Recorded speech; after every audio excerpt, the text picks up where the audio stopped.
Thank you.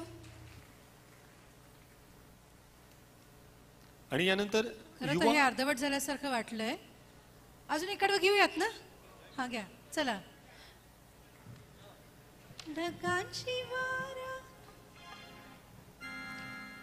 एक या निमित्ताने एक गोष्ट सांगायची सुद्धा आहे मुद्दामून.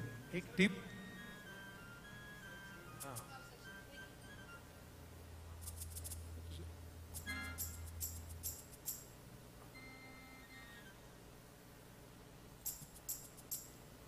दुसरं, एकदा गाणं आपलं गाऊन गेलं ना की परत मागं बघून तुम्ही हे करू नका. म्हणजे जरी पीस तुमचा गेला असेल पुढं तरी आपलं एकदा गाणं पुढं गेलं की पुढं गेलं.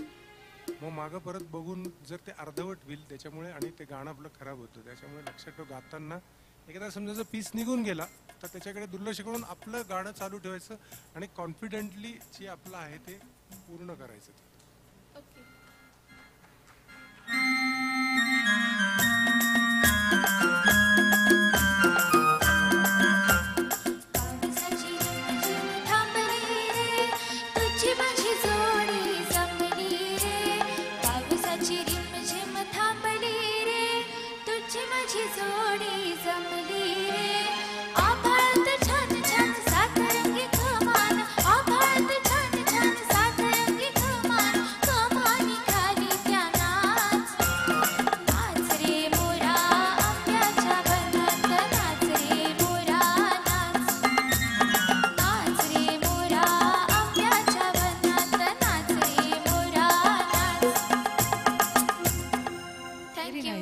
पण याच्यामध्ये सुद्धा ऐकताना खूप सोपी चाल वाटते, पण त्याच्यात एक्सप्रेशन्स इतकी भरलेली आहेत.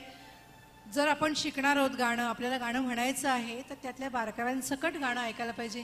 नाच रे मोरा आंब्याच्या वनात, नाच रे मोरा नाच. एकच नाच शब्द आहे पण त्यांनी इतक्या वेगवेगळ्या पद्धतीने म्हटलाय. ह्याच्याकडे लक्ष द्या म्हणजे तुमचं गाणं आणखीन एक्सप्रेस करणारं होईल. हां,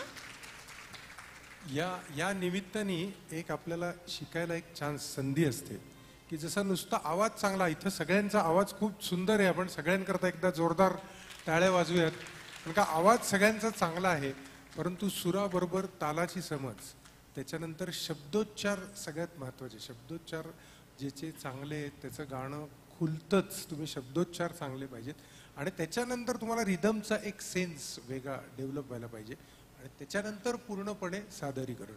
अशा सगळ्याचं एकत्रीकरण केलं तर तुमचं सादरीकरण चांगलं होतं. थँक्यू.